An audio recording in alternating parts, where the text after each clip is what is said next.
একদম নবান্ন কোম্পানি থেকে শুরু করে যত তৃণমূলের নেতা সবাই কিন্তু চোর চোর চোর চোর চোর চোর চোর। পিজাদা কাসেম সিদ্দিকী এনাকে নিয়ে এখন সোশ্যাল মিডিয়া তোলপাড়, ঠিক আছে। তো ইনি একসময় বলেছিল শাসক দলের যত নেতাকর্মী থেকে শুরু করে প্রত্যেকেরই জায়নামাজ পড়া হারাম, আর সেই মানুষটা আজকে সাধারণ সম্পাদক।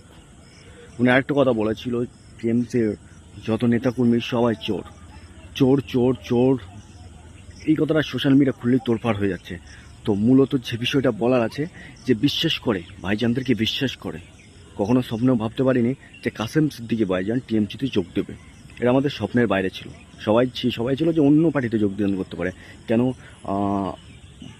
আমাদের মাননীয় মুখ্যমন্ত্রী উনি বলেছে যে অকাপ নিয়ে যারা আন্দোলন করবে সবচেয়ে বড় শত্রু তাদের আমি।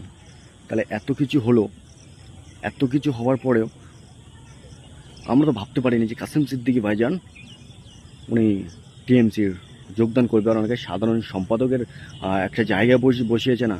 তো এই যে বিশ্বাসটা ছিল, বিশ্বাসটা ভেঙে গেল।